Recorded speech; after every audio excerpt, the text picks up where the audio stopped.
Bismillahirrahmanirrahim. Assalamualaikum warahmatullahi wabarakatuh.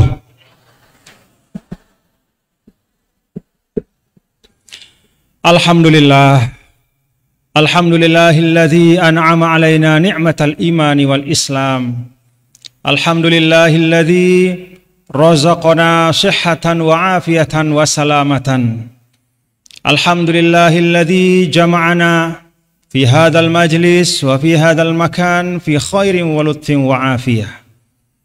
Wassalatu wassalamu ala sayyidina maulana Muhammad wa ala alihi wa sahbihi wa man tabi'a hudah bi ihsanin ila yaumiddin, amma ba'du. Yang saya muliakan dan saya hormati Rektor STAIN Palopo pada masanya, yaitu ayahanda guru Bapak Profesor Dr. Said Ahmad Mahmud, ya. Kita doakan beliau dan semua guru-guru kita dipanjangkan umur, disehatkan dan diafiatkan oleh Allah Subhanahu wa taala.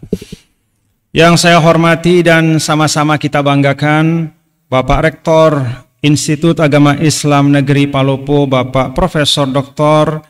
Abdul Pirol MAG, dan seluruh para wakil rektor, para dekan, para pejabat struktural, para dosen, para pembimbing yang berkesempatan hadir pada silaturahim siang hari ini. Teman-teman dari Bank Syariah Indonesia, terima kasih atas kehadirannya juga. Dan saya lihat di situ ada tulisan sponsorship, ya. Emangnya ada sponsor apa BS ini, Pak? Kalau cuma dikasih apa namanya nih? Backdrop itu bukan sponsorship. Tapi kalau nanti ada beasiswa dari BSI, nah itu baru sponsorship.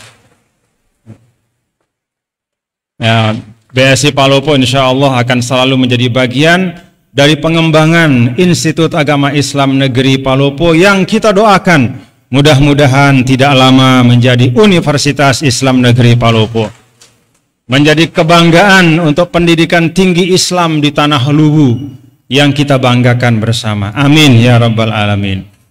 Yang saya hormati dan saya muliakan para tokoh agama dan tokoh masyarakat, para pimpinan, para tokoh budaya, baik yang dari Luwu, Bugis, Makassar, ya, Mamuju, Manda, dan juga ada dari Sasak juga Pak Rektor di sini. Ada tokoh-tokoh dari Sasak yang sebenarnya kalau kami di NTB antara Sasak dan Bugis itu seperti satu. Buktinya kasat mata. Hampir sepanjang pantai Pulau Lombok dan bahkan Pulau Sumbawa itu isinya adalah penduduknya semuanya orang Bugis. Jadi kami sudah mengenal para Daeng, kami sudah mengenal tokoh-tokoh Bugis, ya, yang ikut membangun NTB jauh sebelum kami orang NTB itu datang ke tanah Sulawesi ini. Karena alhamdulillah pertalian kita itu sangat kuat dan demikian banyak faktor, ya, yang menyatukan dan mendekatkan hati antara kita semua sebagai sesama anak bangsa. Anandaku, para mahasiswa dan mahasiswi yang saya hormati dan saya banggakan, kita doakan fatahallahu alaikum futuhal arifin. Semoga Allah Subhanahu wa taala membuka akal fikiran Ananda semua mendapatkan ilmu-ilmu yang barokah dari Allah Subhanahu wa taala. Bapak Ibu dan hadirin hadirat yang dirahmati Allah Subhanahu wa taala, pada siang hari ini saya diberi tajuk kuliah umum tema membangun ekosistem ekonomi syariah dalam pemulihan ekonomi nasional akibat pandemi COVID-19. Tema ini mengingatkan saya pada PowerPoint Bapak Menteri BUMN Pak Erick Thohir. Saya nggak tahu siapa yang buatin. Jadi beliau dalam banyak kesempatan ketika berkeliling, ya, itu menyampaikan tentang pentingnya untuk membangun ekosistem ekonomi syariah dalam ikhtiar kita untuk membangun ekonomi nasional pasca pandemi COVID-19. Jadi kalau yang paling pas sebenarnya ini ya Pak Erick Thohir menyampaikan ini ya. Karena beliau juga menjadi ketua dari Masyarakat Ekonomi Syariah. Tapi tidak apa-apa Bapak Ibu, kita urun rembuk saja, kita diskusi saja. Karena itu saya mungkin tidak lama menyampaikan musyarakah atau sharing pemikiran pada siang hari ini, dan selebihnya insya Allah nanti mudah-mudahan ada waktu untuk kita sedikit diskusi ya Pak Rektor ya. Dan dengan itu maka sempurnalah proses menuntut ilmu kita pada hari ini, karena proses menuntut ilmu yang terbaik adalah apabila di dalamnya itu ada mudzakarah atau diskusi. Bapak Ibu hadirin dan hadirat sekalian yang dirahmati Allah Subhanahu wa taala. Kalau kita melihat tema ini ya tentu saja yang paling cepat ya kita ingat ya, atau kita coba untuk telaah adalah bagaimana maraji' kita sebagai umat Islam atau prime resources dari kita berupa Al-Quran dan hadis bicara tentang ekonomi. Ada satu hal yang sangat sederhana kalau kita ingin tahu bagaimana Islam memandang satu masalah dalam kehidupan. Masalah itu penting, sangat penting atau biasa-biasa saja. Kata para ulama, kita bisa melihat penting atau tidak pentingnya sesuatu dalam kehidupan dengan melihat bagaimana Al-Quran bicara tentang sesuatu itu. Kalau Al-Quran membicarakan sesuatu itu dengan penuh kesungguhan, Al-Quran mengelaborasi sesuatu itu secara mendetail. Al-Quran memberikan tidak hanya prinsip-prinsip tentang sesuatu itu, tapi bahkan juga contoh praktik dalam kehidupan. Maka itu artinya sesuatu itu penting. Tapi kalau Al-Quran hanya membahasnya sekilas saja, Al-Quran membicarakannya hanya satu baris saja, maka bisa jadi sesuatu itu tidaklah terlalu penting untuk kehidupan atau interaksi keuangan.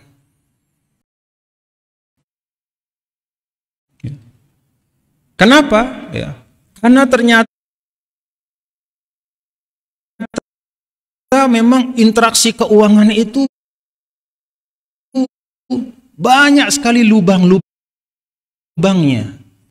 Kalau ada yang jatuh ke lubang itu, pasti ada kezoliman di situ. Kalau ada yang jatuh di lubang itu, pasti ada manipulasi. Ada sesuatu yang koruptif. Ada sesuatu yang sifatnya eksploitatif. Yang satu untung besar, tapi yang satu habis rugi. Maka didetailkan oleh Allah. Beda ketika Allah Subhanahu wa taala bicara tentang kewajiban sholat misalnya. Itu biasanya ringkas-ringkas. Wa aqimus sholata wa atuz zakat. Tapi ketika bicara tentang ekonomi, ya, karena di dalam ekonomi itu banyak sekali kepentingan. Di situ syahwat, ya, salah satu syahwat yang tertinggi adalah syahwat memiliki harta. Kalau kita lihat di dalam ayat zuyyina lin-nasi hubbus syahawat minan nisa wal banin wal qanatiril muqantarati minadz zahabi wal fiddah wal khailil musawwamah. Bahkan juga, ya ini sekadar ilustrasi saja, dalam kitab-kitab fikih kita yang membahas tentang ibadat, bagaimana detailnya ulama-ulama kita, ya. Dan kemudian dibahas oleh kita, ya, ketika kita di pesantren misalnya, ya, itu bahkan tidak sedikit pesantren yang selesai belajar fikih ketika dia selesai bab ibadah. Muamalahnya tidak pernah dipelajari. Maka bisa jadi kita sholatnya bagus sekali. Wudhunya sudah isbagul, wudhunya sudah sempurna. Basuh tangan selalu lewat. Apa nih namanya? Siku. Basuh muka selalu lewat batas tumbuhnya rambut. Semua isbagul wudhu. Tapi begitu kita ke pasar, kita tidak tahu tuntunan-tuntunan Islam dalam bermuamalah. Karena berislam kita tumbuh dan berkembang dengan memperkuat aspek akidah, memperkuat aspek ritual ibadah, tapi aspek muamalahnya hampir-hampir kita tinggalkan. Karena itu mohon maaf, kalau kasus kami di Lombok, justru yang paling banyak jadi rentenir itu adalah Pak Haji. Nggak tahu saya di sini. Ada nggak rentenir Pak Haji di sini? Ada? Ada rentenir nggak di Palopo? Pakai topi haji, saat itu ada orang butuh, dia rentenirkan. Dan dia merasa itu biasa-biasa saja. Kenapa? Mungkin ketika kecil dia belajar fikih ibadah sampai khatam, tapi dia tidak pernah mendapatkan pengetahuan tentang fiqhul muamalah. Dia tidak tahu tentang transaksi keuangan. Nah, oleh karena itu, ya, bapak-bapak, ibu,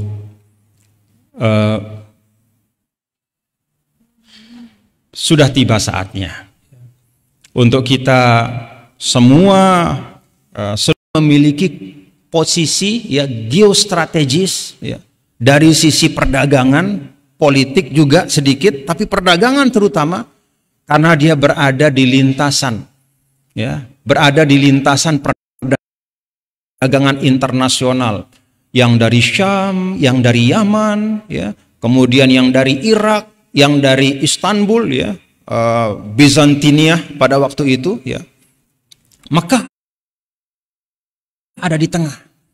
Maka Hashim kemudian memanfaatkan keuntungan, ya, geostrategik itu untuk menjadikan Mekah sebagai kota jasa terhebat, terbaik pada masa itu.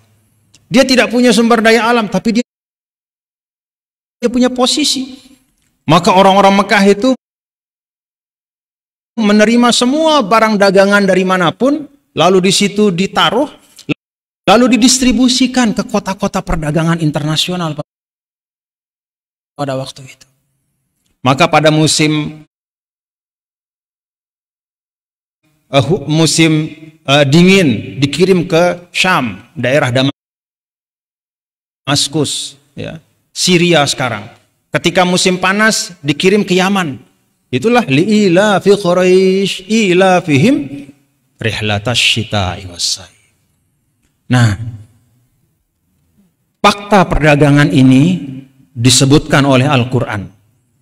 Lalu ketika Rasulullah SAW diutus, kemudian terbentuklah masyarakat Islam di Madinah. Nabi SAW tidak merusak fakta perdagangan ini, tapi justru dikokohkan dan disempurnakan. Bahkan fakta perdagangan ini kemudian tidak hanya menjadikan Mekah Madinah sebagai pusat jasa, ya, tetapi juga menjadi pusat produksi. Kalau dulu Makkah itu hanya punya pedagang-pedagang yang hebat tanpa sumber daya, ketika Nabi pindah ke Madinah, Madinah itu adalah tanah subur yang memungkinkan untuk berkembangnya pertanian dengan baik. Maka menjadi sempurnalah Mekah Madinah itu. Keduanya kemudian membentuk satu ekosistem ekonomi. Dan itulah yang menjadi murtakazat asasiyah lintisyaratil hadaratil islamiyah. Itu yang menjadi pilar, ya. Murtakaz itu pilar, soko guru, bukan hanya tiang-tiang kecil, tapi tiang utama. Dia menjadi fondasi bagi tersebarnya peradaban Islam karena kekuatan ekonomi itu. Memangnya Ananda pikir mengirim pasukan, ya, jangankan pergi jauh, membentuk garis pertahanan saja itu biayanya mahal sekali. Bagaimana Sayyidina Utsman bin Affan, karena keuntungannya ketika berdagang di Madinah itu kemudian menyumbangkan sampai 2.000 onta dengan isinya. 2.000 onta dengan isinya. Artinya dengan barang yang ada di punggungnya itu. Yang nilainya itu kalau kita rupiahkan sekarang bisa sampai 300 miliar. Sekali nyumbang 300 miliar. Pernah dengar ada orang nyumbang konglomerat sekali nyumbang 300 miliar? Nggak ada. Dari mana dia mendapatkan itu? Bukan dengan istighosah. Bukan dengan zikir dari pagi sampai malam, tidak. Tapi dari berdagang. Itu Sayyidina Utsman bin Affan, Sayyidina Abdurrahman bin Auf. Karena itulah para ulama mengatakan bahwa penyebaran Islam sepanjang sejarah, terutama pada 3 abad awal keemasannya, itu sangat ditopang oleh kemajuan ekonomi yang tumbuh di masyarakat Islam pada waktu itu. Ketika sumber-sumber daya ekonomi itu mulai berkurang dalam 2 makna. Pertama, berkurang dalam arti dia banyak tapi distribusinya tidak merata. Maka kemudian terjadilah penumpukan kekayaan pada masa-masa sebagian khalifah itu, ya. Kekayaan itu numpuk, ya, memusat kepada orang-orang yang berkuasa. Kekayaan itu memusat kepada kelompok-kelompok yang kecil saja. Ada banyak, bahkan berlipat hasilnya, tetapi tidak terdistribusi dengan baik. Maka kuranglah kemampuan, ya, negara untuk kemudian menjalankan fungsi-fungsinya sebagai negara. Atau yang kedua, memang sumber dayanya semakin berkurang. Karena ada yang kemudian habis, atau ada daerah-daerah tertentu yang karena tidak lagi umat Islam memiliki kemampuan untuk mempertahankan wilayah itu, akhirnya diambil oleh orang dengan semua sumber daya yang ada di dalamnya. Tapi intinya adalah mata in hasaral iqtisad in hasaratil hadarah. Ketika ekonomi itu surut, maka surut pula daya berkembang dari satu peradaban. Jadi karena itu, pada hari ini sebenarnya kita, bapak-bapak, ibu, dan ananda semua, kita ini sedang mencoba, ya, untuk kembali membangun apa yang dulu pernah ada di tengah-tengah kita. Dalam konteks dunia Islam secara global, ya, artinya peradaban Islam, ekonomi umat Islam itu cukup menjadi buktinya apa yang disebut dengan Silk Road hari ini, Jalan Sutra. Jalan Sutra itu kan dibentuk oleh para pedagang Muslim yang menghubungkan titik-titik penting dari perdagangan di Asia Tengah. Lalu mereka siapkan titik-titik perdagangan tradisional itu dengan semua yang dibutuhkan. Di manajemen dengan baik. Dibuatlah sistem logistik internasional, bukan nasional. Ya, dengan terminal-terminal singgah. Jadi kalau pedagang mau berangkat dari Madinah, misalnya dia mau pergi ke Istanbul, dia sudah tahu berapa yang mesti dia bawa. Karena dia tahu ada sekian persinggahan. Jaraknya antara satu persinggahan dengan satu persinggahan yang lain sekian kilo. Maka bekal makanan yang harus saya bawa itu sekian. Itu manajemen logistik. Dan itu sifatnya transnasional, melintasi batas-batas. Itu sudah punya kita. Nah, kemudian itu hilang habis. Sekarang China itu membuat obor namanya. Obor itu adalah apa? Saya lupa singkatannya. Tapi intinya obor itu adalah membangun jejaring ekonomi global berbasis pada jalur sutra yang dulu pernah dikembangkan oleh umat Islam. Itu dari sisi dunia. Kalau dari sisi Indonesia, apakah kita pernah punya ekosistem ekonomi syariah yang tumbuh dan berkembang di tengah masyarakat dan bisa menopang, ya, perkembangan peradaban di Indonesia? Jawabannya iya. Cukup menjadi bukti, ya, bahwa sampai beberapa tahun terakhir, ya, sampai beberapa tahun terakhir, koperasi terbesar di Indonesia itu adalah koperasi Batik Pekalongan, yang mana anggota-anggotanya adalah pengusaha-pengusaha Muslim yang ada di Pekalongan sana, yang kemudian membuat satu koperasi yang sangat besar, asetnya sampai triliunan. Itu menggambarkan bahwa ada aktivitas ekonomi yang sangat besar yang telah tumbuh dan berkembang di tengah-tengah kita. Nah, karena itu Bapak-bapak dan Ibu saudara sekalian, membangun ini sebenarnya bukan binaun minal adam, bukan membangun dari tidak ada, tetapi i'adatul bina, ya, membangun kembali ekosistem ekonomi syariah, ya.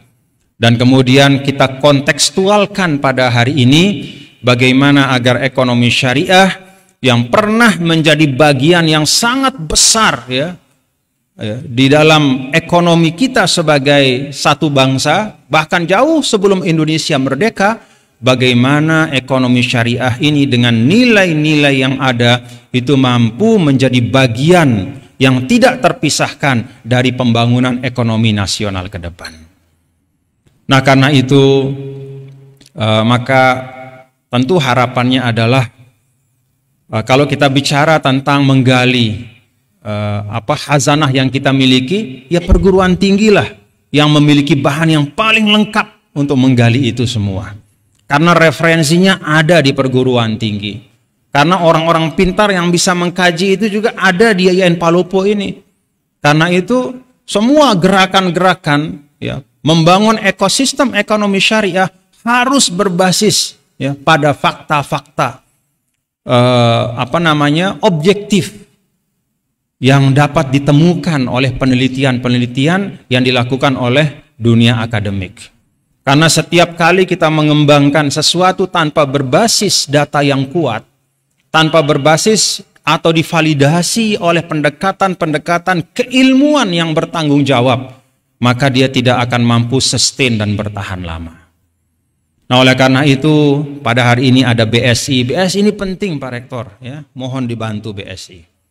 Saya nggak tahu IAIN Palopo sudah menjadikan BSI sebagai mitranya atau belum. Alhamdulillah.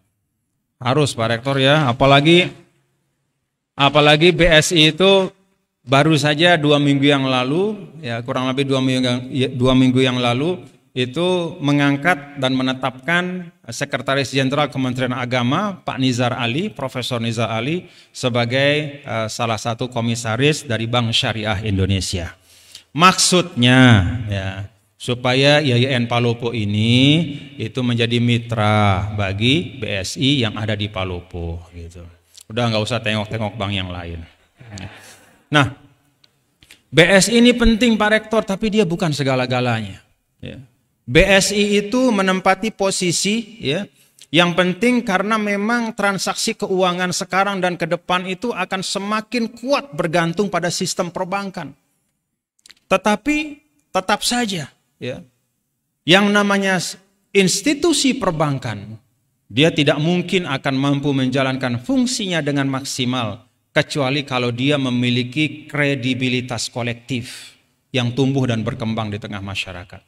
Ada kredibilitas bahwa dia adalah institusi yang memang lahir, ya, dan memang bergerak dan memang berkontribusi yang nyata untuk kepentingan kemajuan masyarakat.